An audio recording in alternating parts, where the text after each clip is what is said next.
ఈ మధ్య మార్కెట్లో రిప్లికాస్ అయితే చాలా ఉన్నాయి. శారీస్లో కానీ జ్యువెలరీస్లో కానీ ప్రతి దాంట్లో రిప్లికాస్ అయితే మనకు అవైలబుల్గా ఉన్నాయి. Specially imitation jewelleries and online saris కూడా మనకు అవైలబుల్గా అయితే ఉన్నాయి కదా.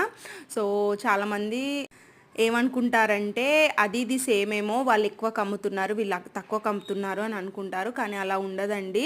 మనకు ప్రైస్ తక్కువ తీసుకున్నప్పుడు మన క్వాలిటీ కూడా తక్కువనే వస్తుంది. ఇప్పుడు మీషోలోనే చూడండి 500 జ్యువెలరీ ఉంటే అది మీరు అలాంటి ప్యాటర్నే మీ వాట్సాప్ గ్రూప్ అలాంటి వాటిలో ఆర్డర్ చేయండి. అసలు క్వాలిటీ చాలా అంటే చాలా డిఫరెన్స్ ఉంటుంది. అలానే మీషోలో మంచిగా అమ్మరని కాదు, సో దాని తగ్గట్టు వాడు క్వాలిటీ ఇస్తాడు. సో నేను రీసెంట్గానే వాట్సాప్ గ్రూప్లోనే ఒక సింగిల్ సెట్ ఆర్డర్ చేశాను అండ్ దాంతోపాటు కాంబో ఆర్డర్ చేశాను. దానిలో సిమిలర్ ప్యాటర్న్ ఒకటే సెట్ అనమాట. అది ఈ సెట్టే. డిజైన్ అయితే రెండిటివి సేమ్ ఉన్న సైజ్ అండి. అది చాలా పెద్దగా ఉంది అండ్ ఇదైతే చాలా చిన్నగా ఉంది. సో ఫుల్ వీడియో అనేది కింద ట్యాగ్ చేశాను. ఎవరికైనా ఇంట్రెస్ట్ ఉంటే చెక్అవుట్ చేసేయండి.